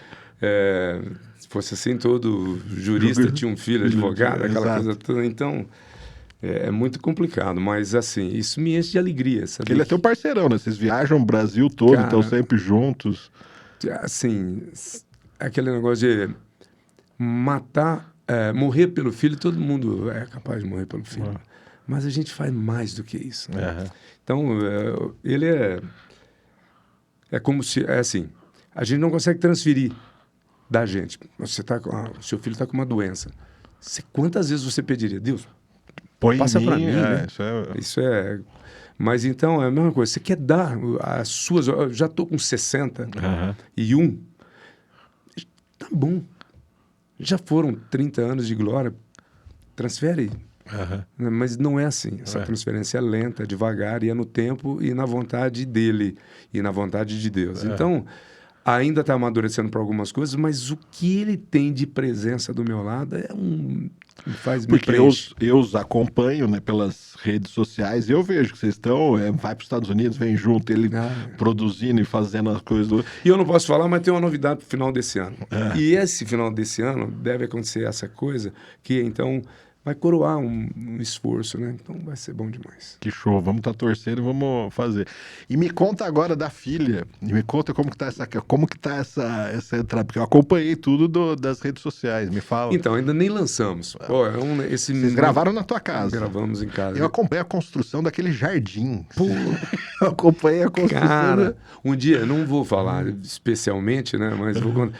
Um dia eu falei, puxa, eu podia fazer um lago, né? Uhum. Porque a casa era assim, era para ter uma quadra de tênis. Aí, pra você ter uma ideia, fez os baldrames em volta, botou chumbadores todos para subir o alambrado, medida oficial, tudo. Daí um dia meu filho olha para mim, ei, vem cá. E eu olhando a construção, tá uma construção lá, e ele falou assim, você joga tênis? Eu falei, não. Vai Ele jogar assim, quando? Eu jogo tênis. Não, também não. Eu disse, por que não vou esse dinheiro aí, esse negócio? Aí eu falei assim, então eu vou fazer um lago no lugar. Falei assim, gasta o dinheiro com o lago, não faz o tênis. Aí eu fui cotar. Rapaz, quase me bateram. Você não vai dar conta de fazer? Não sei o que. É? Então tá bom. Vou fazer. Claro que não fui eu que pus a mão na hidráulica lá, mas assim, estudamos juntos, chamei um profissional, o cara é maravilhoso. Posso até indicar, porque na minha casa está tudo perfeito, 110 mil litros d'água, tá uma maravilha, funcionando redondinho. E aí eu olho para aquilo lá, eu faço assim, sou solteiro há 10 anos, os filhos todos adultos. Ele não mora mais lá, tem uma filha, tem uma neta linda. Eu chego do leilão 1h da manhã, o que eu vou fazer? Vou dormir? Não consigo, porque velho não dorme cedo, ainda tem isso, né? Até você sair da viagem, da estrada, você para, abre uma garrafa de vinho e fica fazendo o quê? Olhando a porcaria dos peixes que estão lá. Tem dinheiro que paga. E a gravação do especial dela foi lá, né? Foi lá. E aí ela sempre tem... Quem tem a voz em casa é ela. Ela que tem o poder na garganta. Uma voz muito boa. E sempre gostou. Mas, sempre inseguro. Ela chegou esse ano e falou, eu quero. Eu falei, bom, você não vai envelhecer com a sensação de que podia ter feito. Não fiz. Então, pode até não dar certo, porque é Deus quem escolhe. É Deus quem sabe em que ele põe o sal. Ele vai pôr o sal, tem 1000 ali, ele escolhe um, eu sei, que está temperado. E você dá certo. Então, você pode fazer o serviço que você quiser. Mas se ele não te escolher, você não brilha. Então, ela foi só fazer o serviço. Se ele vai escolher, isso é um mistério dele com ela. E aí as coisas vão... E quando isso vai acontecer? Então, é que a produtora que é de Goiânia veio, fez toda a captação e eles têm todo um processo de edição super criterioso. Deve estar estourando por mais uns 15, 20 dias aí. Por volta deve estar para acontecer. Show. Aguinaldo, vamos falar um pouco disso. Eu sempre olhei o mercado de vocês, a estrutura, os eventos e tudo. Conta um pouco pra gente, até para usar de exemplo nos nossos mercados que não tem essa desenvoltura nessa produção desses eventos grandiosos que vocês fazem, dos leilões que acontecem no mundo do cavalo, do quarto de milha ali, de todas as modalidades. Como que vocês preparam o leilão? Quanto tempo antes? Como que é essa estrutura? Qual é o papel da leiloeira? Como que é hoje? Vocês são, sei lá, quantos leilões você faz por aí? Quase um dia sim, um dia não. Existe espaço para mais leilões hoje? As agendas estão todas tomadas? Não, eu estou vendo isso daqui, sempre acompanhei o Aguinaldo, quero o Aguinaldo no meu leilão. Eu tenho condições de ter... Tem espaço na agenda. Me conta um pouco dos bastidores antes do leilão acontecer. Por quê? Eu faço essa pergunta exatamente pelo exemplo que você deu dos cantores. Esses caras não estavam no mercado antes. E eles entraram com uma velocidade gigantesca, criando esses grandes eventos que virou desejo nosso de tudo. Como que foi estruturar? Porque se você falar de um evento tradicional, há tantos anos, você tem a data, o cara chega, já está reservado, você está fazendo e tal. Mas vocês precisaram criar esses eventos grandiosos. Como que se estrutura? Como que é esse business inteiro para a gente entender? Existem alguns alicerces. O alicerce mais baixo é aquele convencional. O sujeito entrou no mercado, apaixonado por uma prova, começou a assistir pela televisão, ou foi levado por um amigo, por um cunhado, um parente, o próprio filho, e vai lá e compra uma égua. E daí essa égua pare, depois ele se apaixona, compra mais um. Esse sujeito faz parte de uma mecânica que não usa a sua infraestrutura. Ele se encaixa naquilo que já existe e que não demanda força. Por exemplo, você não tem condição de fazer um leilão porque você só tem 3 potros naquela geração. Mas você queria vender aquele produto e tinha o sonho de vender ele no leilão, um leilão de palco ou num leilão virtual, com o Aguinaldo, com o Ilcinho, com o André Marri, falando do seu animal, falando do seu Aras e tudo mais. Mas como que ele faz com 3 animais? Não tem como. Então, o Wilson Dosso criou os leilões virtuais montando o leilão. Uhum. Porque naquele tempo que a gente começou com os leilões virtuais no canal do Boi, só tinha leilão de fazenda. Era o leilão do Tinkiamite Ranch, do Dr. Ovídio, ou de qualquer que seja o criador. Da Fazenda Caruana. Ela entrava com 20, 25 animais e você colocava mais 15, 20 animais de convidados. Cuidado. Só 5 para fazer. Como você não tinha influência nem qualidade para entrar como convidado, você nunca vendia. Você estava fora do mercado. Tinha que vender na fazenda ali no ar. Tinha que vender ali, sem participar do glamour que era um leilão. Aí foi criado o leilão, que tinha nome lá, Select Sale, não sei das quantas lá, e aquele negócio, você colocava 2 do João, 3 da Maria, 1 do Pedro, aquele que não tinha espaço, começou a chegar. E esses caras começaram, e o esforço para fazer isso era pequeno, porque você montava um leilão virtual, montava um catálogo, agrupava as informações, que esse cartório sempre foi do Wilson Dosso, pouca gente tinha, porque isso é do criador. Como o criador era pequenininho, nem isso ele tinha. Ele não tinha campanha de cavalo. Não sabia o que o cavalo não sabia tirar fotografia, não sabia que tinha que filmar, que jeito que filmava. Então, o Wilson montou durante 10 anos muitos leilões por ano. Então, todo mundo ficou cliente do Wilson. Por quê? Porque ele colocou os caras no negócio, na mecânica, na engrenagem. E montou uma estrutura para poder dar suporte para esse cara vender. E o negócio foi evoluindo de maneira tão rápida, né, ou tão acelerada, que aí ele começou a separar por modalidade. Ó, seu cavalo não vai nesse leilão, porque o seu cavalo é de apartação. Esse leilão tem 70% de animais de tambor. Então, esse leilão vai ser de tambor, esse vai ser de apartação, esse vai ser de laço, esse vai ser de conformação, esse é pente horse, que naquele tempo tinha muita coisa. Então, foi distribuindo, construindo passo a passo a engrenagem. E ela começou a funcionar sozinha. Aí entra na sua pergunta. Desculpa fazer esse preâmbulo todo aqui. Além dos criadores com marca, Sacramento, né, Coyote, os caras todos, né, Fran Miranda, que tinham condição de fazer o próprio leilão, começaram as pessoas quererem fazer leilões maiores, porque começou a chegar gente grande. E você não tem... Você falou da Ruling the Fame, eu falei da Prime Fishers. Mas tem mais. 5, 6. Não são mais. Os cavalos são os campeões. Você citou o Order of Victor. Tem uma série, o Black Cat Leader, que também foi o último recente antes do Euros, recordista mundial. Só tem 6, 8, 10 talvez, não tem mais. Então, quando os grandes saíram da plataforma do alicerce de baixo, pularam para uma outra base e agora querem estar nessa base, o que tinha para vender já foi vendido. Não tem mais para vender, você tem que fabricar. Quando os artistas chegaram, quando os grandes empresários chegaram e quiseram entrar na brincadeira, no jogo, eles tinham que entrar por cima. E aí eles tinham que comprar, aquilo que eu falei, tiveram que ir para os Estados Unidos comprar. Ou então tiveram que ir no plantel do seu fulano e dizer o seguinte, eu quero a égua. Não, a égua não tá à venda. Não, mas se fosse... Não, essa égua não está à venda. E se eu te oferecer 1 milhão na égua? 500 mil na égua? Bom, a égua passava a estar à venda. Você entendeu? Então, isso daí foi construir o plantel que iria a leilão. Aí, quando você tem um plantel muito nobre, muito espetacular, demanda uma estrutura muito espetacular.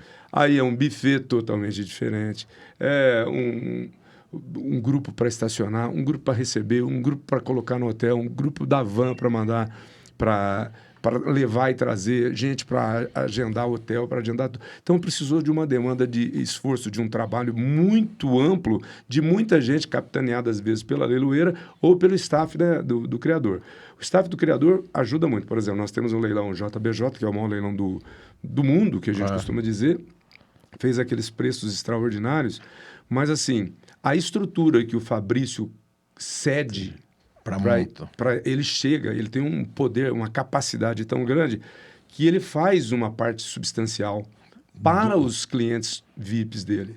E a leiloeira vem atendendo os clientes também, os clientes dele se disponibiliza, às vezes com uma força-tarefa muito maior, para atender, porque ele conseguiu colocar no leilão o que existe de mais importante no mundo e vai traduzir isso em capital, em dinheiro, em receita, como nunca antes visto. Então, a gente também tem que mudar a forma de ajudar o leilão. Se você botava 5 funcionários para apoiar a chegada, você botar 20 agora, você vai ter que movimentar avião, carro para receber, e é proporcional. Quando você tem um negócio muito grande, você precisa ter um esforço muito grande, senão acaba não construindo. E os leilões vieram explodindo. E aí, quando entrou os artistas, pior ainda, porque o alcance que esses caras dão, qualquer erro que tiver, ele também é exponencialmente mostrado. E eles não querem correr esse risco, né?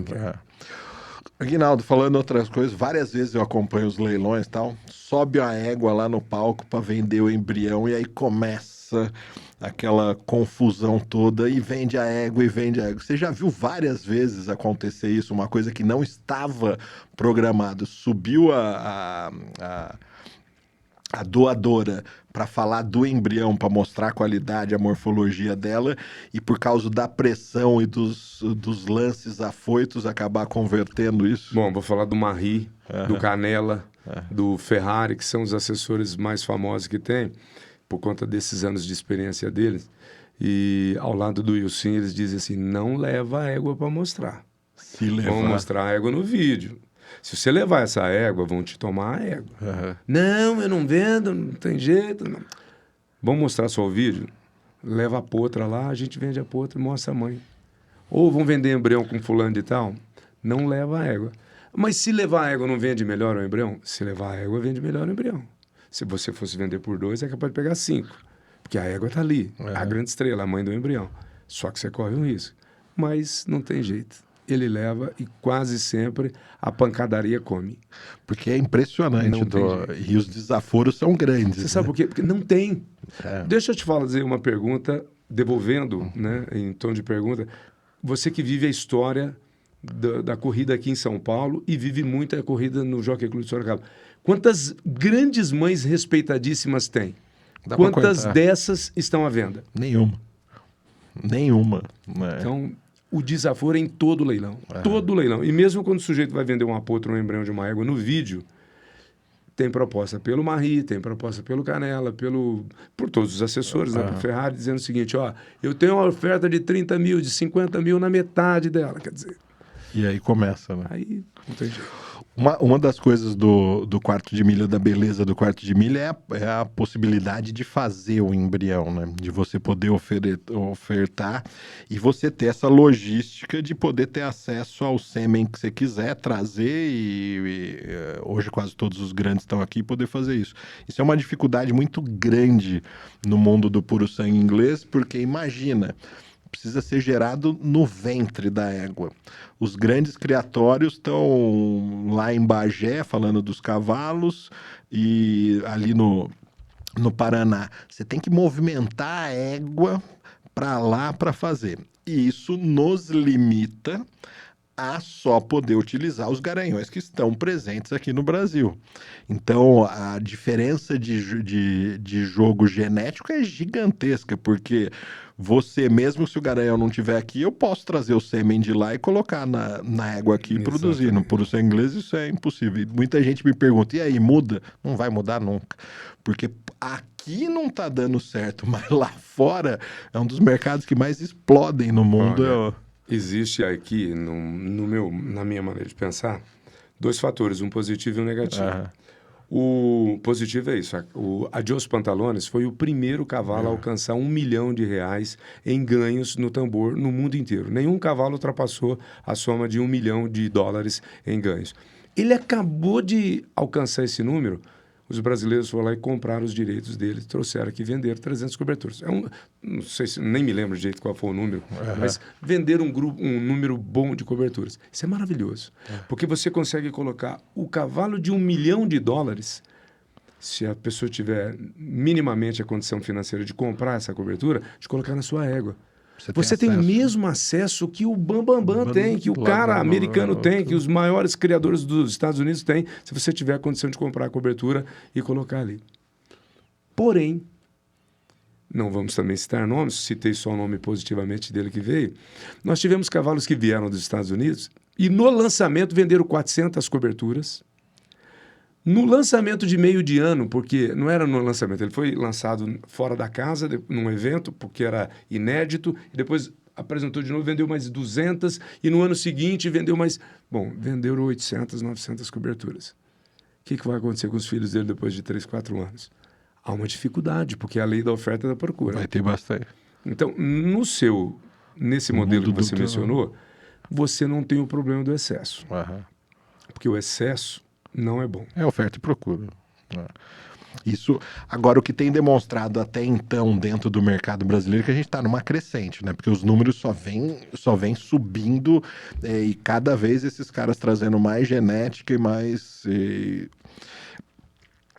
Agora que eu reparei, o papo quando é bom é sempre fácil. Você vai ter que voltar outras vezes aqui, porque sempre tem, a gente já está caminhando para os minutos finais.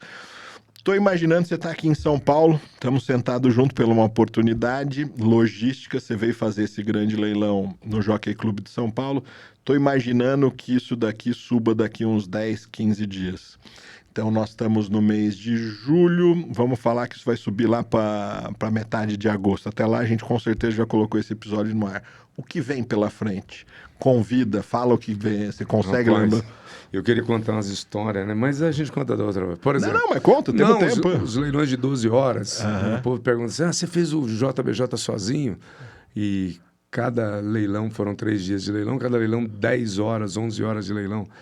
Mas eu posso contar outra vez, que aí da próxima vez, eu dou um spoiler agora, e aí... A gente faz o episódio 2. O leilão de 12, 13 horas do VPJ, né? Como é que faz para ir no banheiro? Aquelas... É verdade.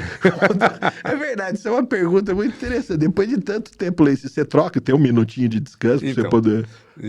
Eu tenho um condicionamento bom que não.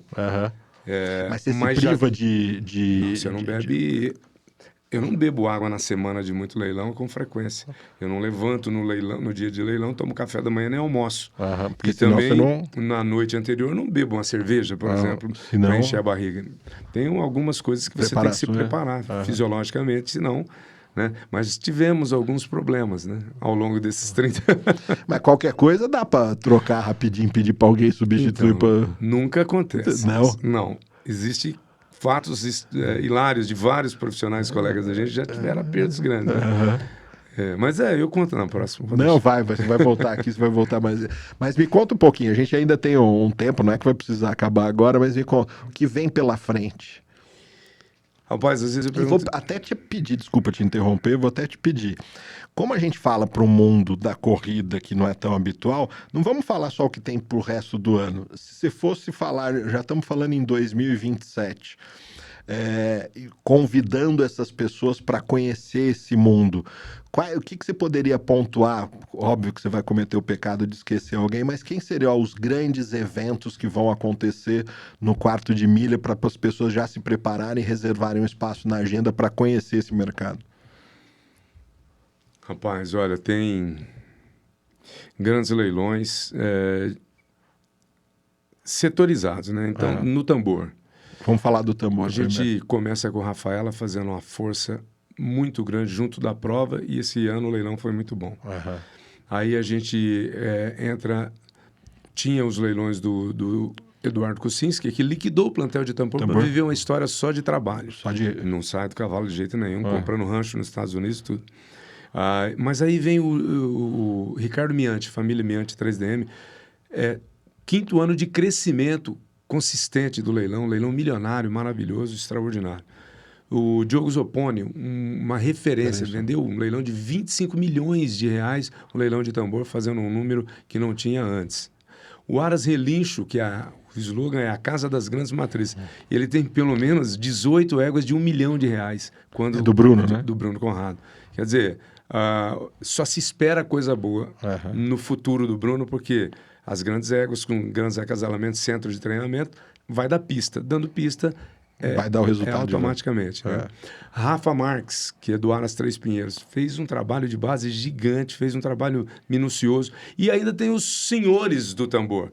Dr. Márcio Tolentino, que continua produzindo, Paulo Dezembro, que continua produzindo, Paulo Fara, que continua produzindo, né? E eu tenho que puxar a sardinha, não de qualquer jeito, para o Wilson Dosso. O Wilson Dosso é o 3º ano consecutivo melhor criador de cavalo de tambor da BQM.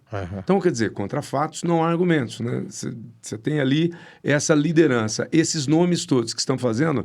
Então, se você for olhar para o cavalo de tambor, estude esses nomes. Veja o que cada um fez, E eu poderia estender isso para o laço. Peça ajuda para o Ilcinho, para o Marri, para o Canela, para o Ferrari, para os outros assessores. Quero criar laço, quero comprar cavalo de laço, égua de laço. Me apresenta os 5, 6, 7 maiores criatórios e estude esses criadores, o que eles fizeram para chegar até ali. Da mesma forma na rédeas, da mesma forma na apartação. Eu acho que se a gente pegar os icônicos criadores que deram certo nos últimos 10 anos, a gente tem uma linha de raciocínio para seguir. É o que eu sempre brinco. Eu tive um chefe que falava exatamente essa expressão. Eu acordo, lavo o rosto, escovo o dente, olho pro espelho e falo: você é burro, não inventa, copia, porque tem um monte de história de sucesso para copiar, né? Pegou e falou: e se a gente só tentar não ser a palavrinha da moda de agora, né? Não ser disruptivo, você já ganha um montão, porque tem um monte de história boa para copiar, né? Tem um monte. Tem um monte de história boa para copiar. E eu aqui aproveitar, vou mandar um abraço pro Nilson, dizer pro Nilson que eu já brinquei com ele umas 3 vezes sobre isso. Dizia assim: ô Nilson, se eu puder, na outra geração, escolher ser leiloeiro, eu quero ser Nilson Genovese. Porque Bom, primeiro ético, profissional, foi presidente do sindicato, cara que é uma referência para todo mundo, mas é mais do que isso. É a delicadeza, a maneira com que fala, a elegância com que fala, o tom com que ele utiliza. Você não vê o cara bravatear em hora nenhuma. É de um pudor impressionante. Então, a gente tem que copiar todo mundo, vamos copiar os bons, né? Sem esquecer de João Gabriel, que foi espelho para tanta gente. E outra coisa, eu brinco com ele. Vocês estão há tanto tempo nessa estrada, estendo essa frase para você, não dá para enganar, né? Ou você é verdadeiro ali em cima, se você não for correto, não for coisa, você não tem como. Pode até algum aventureiro que vai, passa, faz alguma, como você mesmo disse, alguma bravata e vai embora. Agora, se você está consistente, se as pessoas te dão credibilidade, se a gente está te vendo ali, é porque alguma coisa certa vocês estão fazendo, né? E eu acho que eu tenho essa referência, talvez as minhas maiores proximidades sejam o Nilson na corrida, tem o Lobinho, tem o Lucas Heller lá começando agora, um menino excelente. Eu tive a oportunidade de conhecer, um cara fantástico no Puro Sangue Inglês. E tem você no mercado de tambor, que qual eu me aproximei, e depois você está fazendo todo o resto. Mas eu acho que é uma referência bastante interessante.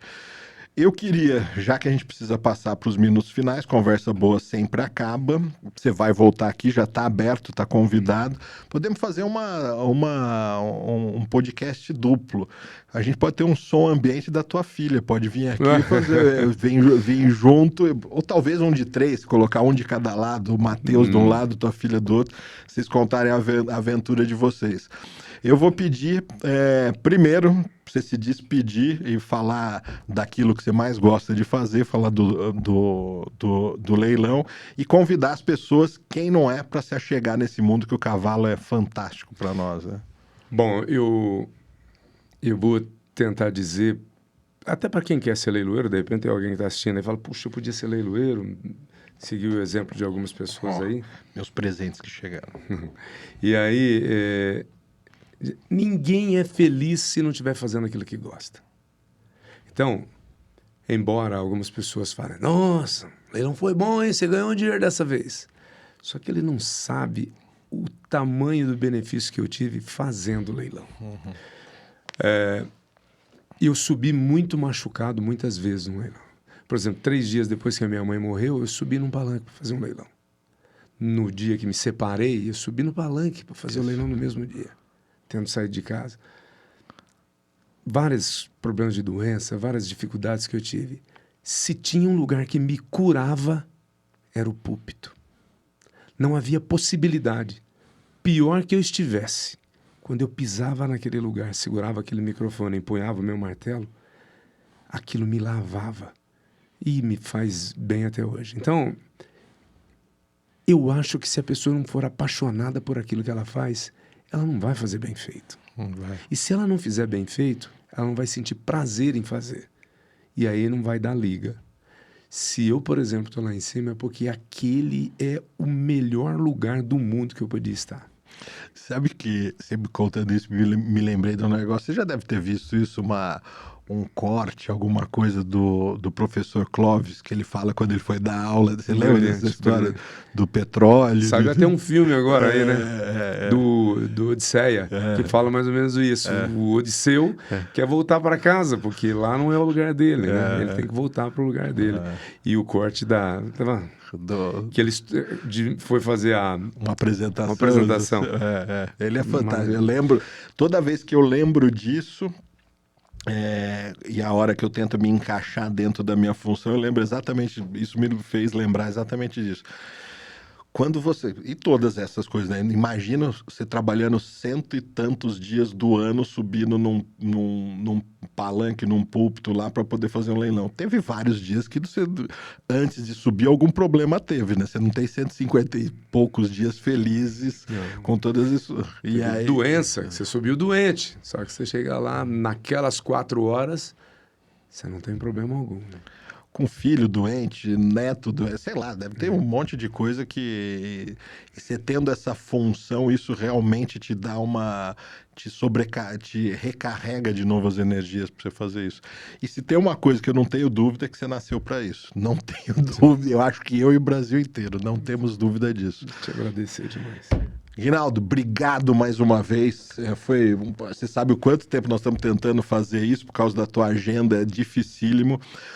Aqui a casa está aberta, sinta-se à vontade. Você vai voltar aqui para contar mais histórias, inclusive para lançar os teus projetos do seu filho, da tua filha. Por favor, a hora que você quiser, só nos acione. A casa é tua, a gente vai poder ter mais papos interessantes sobre isso. Eu não sei, a gente tem que pensar, as coisas brotam na cabeça da gente.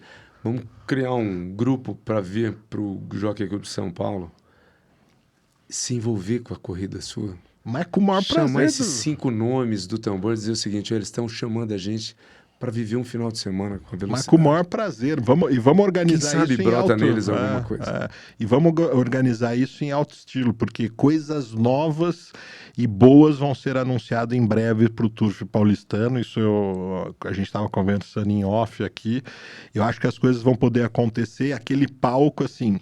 O cavalo é fantástico, né? O que o cavalo nos proporciona, independente da raça, é fantástico. E promover essa união, essa coisa, vai ser... Tenho o maior prazer do mundo. Julinho, presidente da Associação Brasileira dos Criadores e Proprietários de Cavalo de Corrida, o que seria a Mônica Ribeiro do Puro Sangue Inglês, também incumbido com um dos maiores leiloeiros do Brasil aqui, está nos intimando, vamos organizar alguma coisa para trazer a turma para cá para poder ver um grande final de semana. O grande final de semana do Jockey Clube de São Paulo tem ainda alguns, mas como sempre, o Grande Prêmio São Paulo, que é a prova máxima daqui. Quem sabe um grupo integrativo, né? Para a gente fazer uma união. Vamos, com o maior prazer do mundo, vou colocar o Julinho dentro, ele vai nos ajudar, Fabrício, que está lá na diretoria do Jockey Clube de São Paulo, para a gente promover isso, principalmente nesse momento bonito que deve vir para frente do Jockey Clube de São Paulo. Obrigado mais uma vez. Eu que agradeço. Esse é o Pod Velocitar, a casa do cavalo de corrida. Se tem histórias boas sobre cavalo, e não somente sobre cavalo de corrida, elas serão contadas aqui. Tchau, até semana que vem. Obrigado.